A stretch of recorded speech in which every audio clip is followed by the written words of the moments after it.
Hi viewers, welcome to our channel. ప్రస్తుతం మనతో పాటు మంది రామారావు గారు సీనియర్ జర్నలిస్ట్ ఉన్నారు. వారితో ఒకసారి మాట్లాడదాం. సార్ నమస్కారం. సార్ నమస్తే అండి. సార్ వేణుస్వామి గారు మనకు తెలుసు చాలా పొలిటికల్ కామెంట్స్ చేస్తూ ఉంటారు. అయితే ఆయన చేసిన కొన్ని కామెంట్స్ వల్ల ఆ తర్వాత వచ్చిన రిజల్ట్స్ తేడాగా ఉండడంతో ఆయన మీద తీవ్రమైన విమర్శలు వచ్చాయి. ఇక పొలిటికల్ జోలికి వెళ్ళను, అటువంటి కామెంట్స్ చేయను అని చెప్పారు.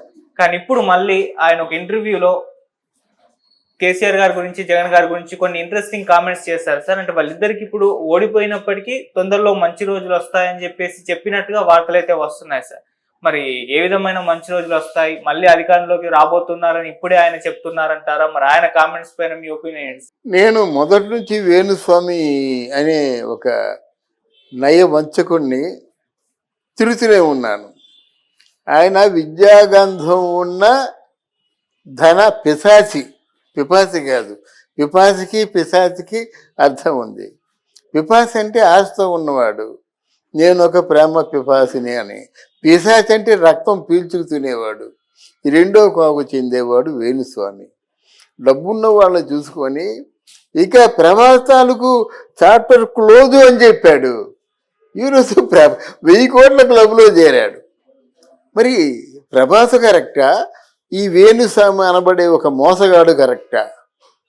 ఆయన ఆలోచించుకోవాలి. కేసీఆర్ దగ్గరకు వచ్చి కేసీఆర్ మరొక 20 సంవత్సరాలు ఢోకా లేదని చెప్పాడు. ఫ్లాప్ అయిపోయి ఈరోజు పార్టీలో ఎవరు లేకుండా వలసపోతున్నారు. అంటే ఈ జరుగుతున్న యథార్థం కరెక్టా లేదా వాడు ఊహాగానం కరెక్టా? జగన్మోహన్ రెడ్డి తాలూకు కారులోనే కూర్చుంటూ పక్కన జగన్మోహన్ రెడ్డి ఉంటే జగన్మోహన్ రెడ్డి మరో 30 ఏళ్ళు పరిపాలిస్తాడని చెప్పాడు. ఏమయ్యాడు జగన్మోహన్ రెడ్డి? ఆయన 175 అన్నాడు. నువ్వు కరెక్ట్గా గెలిచేస్తావు అని చెప్పాడు. ఎవరు కరెక్టు? ఆయనకి మాట్లాడే నైతిక అర్హత లేదు. ఒకసారి ఒక మ్యాండేట్ ఇచ్చిన తర్వాత ఎంత తొందరగా దించేద్దామని వీళ్ళు చూసిన వాళ్ళు దిగిపోవద్దు. నీ ఒక్కడికే పొలిటికల్ వ్యూహాలు ఉంటాయా? మిగతా వాళ్ళకి, రూలింగ్ పార్టీలో ఉన్న వాళ్ళకి ఉండవా? నీకు ఆకు తోక తేడా తెలియదు. కానీ అలాగా సాయంత్రం అయ్యేసరికి మొత్తం ఇంటెలిజెన్స్ అంతా రిపోర్ట్ దగ్గర ఉండాలా? ఎవడెవడు ఏమనుకుంటున్నాడో, ఎవడెవడు ఎవరిని కలిశాడో, ఏ మంత్రాంగాలు జరుగుతున్నాయో వాళ్ళ చేతుల్లో నైట్కి ఉంటాయి. చూసుకున్న తర్వాతే నెక్స్ట్ డే ఆర్డర్స్ ఇస్తారు. ఆ మాత్రం జ్ఞానం లేదు నీకు? ప్రతి ఎవరు వచ్చినా రాకపోయినా పోలీసు వాళ్ళు వస్తారు, ఇంటెలిజెన్స్ వస్తారు, నిఘా వర్గాలు వస్తారు. ఎక్కడ ఏం జరుగుతుందో మొత్తం అంతా దాన్ని ఉండాలి.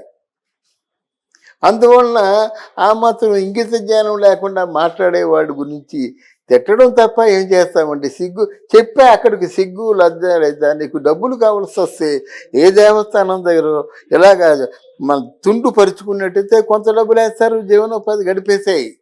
నీకెందుకు అసలు నీ వేషధారణే మంచిది కాదు. అమ్మాయిని దాచుకునే గుణం నీది. అమ్మాయిలు వస్తే వాళ్ళు పూర్తిగా డైవర్ట్ చేసే గుణం. అందువలన ఆ మేడలో రుద్రాక్ష మాలలు కావచ్చు, ఆ సిరుకు చొక్కాలు కావచ్చు, పువ్వుల చొక్కాలు కావచ్చు, ఇవన్నీ కాదు. భక్తి దీన్ని ఒప్పుకోదు. అసలు భక్తి తాలూకు అంటే శాసన కానీ, సాధకుడు కానీ, భక్తిలో ఉన్నవాడు కానీ, ధ్యానంలో ఉన్నవాడు కానీ అబద్ధాలు చెప్పకూడదు. అబద్ధాలు చెప్పినట్టే వాక్యం ఫలించదు. దీనికి సత్యము, శౌచము, ధర్మము 3 ఉండాలి. సత్యం అంటే ఎప్పుడు సత్యంగానే మాట్లాడేవాడు. శౌచం అంటే శుచిగా ఉన్నవాడు. శుచిగా అంటే ఒళ్ళు కాదు, హృదయం శుచిగా ఉన్నవాడు. సత్యము, శౌచము, ధర్మము తప్పనివాడు. వాడు అహం బ్రహ్మాస్మి అంటే బ్రహ్మంతో సమానం. బ్రహ్మ అంటే ఏమిటి? దేవుడు. ఆత్మస్వరూపమే దేవుడు అనుకుంటున్నాము. అలాంటి వాడు వాక్కు సద్వాకు వస్తుంది, సిద్ధత్వం పొందుతాడు. అష్టసిద్ధులు కూడా తన లొంగి ఉంటాయన్నమాట. ఇవేడండి మా పల్లీలు అమ్ముకున్నాడు. నిజమండి, పల్లీలు అమ్ముకున్నాడు, వేరుశనక్కాయలు అమ్ముకున్నాడు. తప్పడికి ఏం నాలెడ్జ్ ఉంది? ఏం మాట్లాడుతున్నాడండి? బుద్ధి జ్ఞానం ఉండద్దు. తన మాట ఫెయిల్ అయిపోతే ఒక అమరశిల్పి చెక్కన్నా తను చేసిన బొమ్మలో తప్పు ఉందని కొడుకు చెప్పాడు. తప్పు నిరూపిస్తే నీ చేతులు తెగ నరికేసుకుంటా అంటాడు. అనుకుని తప్పు ఇలా పొట్టగొట్టేసరికి ఆ పొట్టలోంచి కప్ప బయటపడుతుంది, అపశృతి వినిపిస్తుంది. వెంటనే చేతులు నరికేసుకుంటాడు. అది అలా ఉండాలన్నమాట. అంటే స్వచ్ఛత అనేది అలాగ ఉండాలి.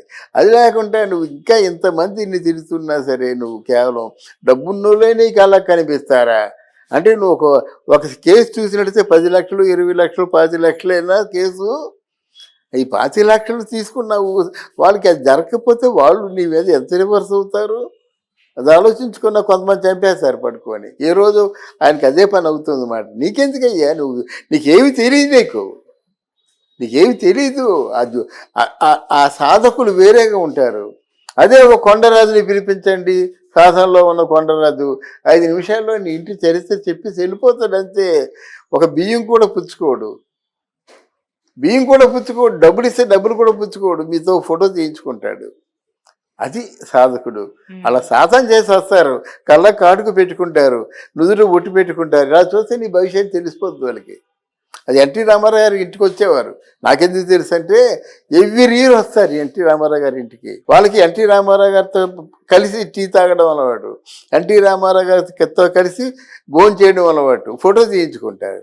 వెళ్ళిపోయినప్పుడు మళ్ళీ ఆ తనివి తీరా ఫోటోలు తీయించుకొని ఈ ఎన్టీ రామారావు గారు అలాగే భుజాల మీద చేసి కౌగులించుకొని మొత్తం అన్ని ఫోటోలు తీసుకుంటారు. చాలాది అల్ప సంతోషులు. ఆ ఒక్క పూట భోజనము, ఆయనతో కలిసి టీ తాగడం, ఫోటోలు తీయించుకోవడం, దేర్ ఇస్ ఎనఫ్. వాళ్ళు చెప్పినవన్నీ జరుగుతాయి. సంవత్సరం ఎలా ఉంటుందో చెప్పేసి వెళ్ళిపోతారన్నమాట. ఇంకొకరు ఉన్నారు భూతాల రాజు అని, ఆయన కూడా సాధకుడే, ఆయన కూడా చెప్తాడు.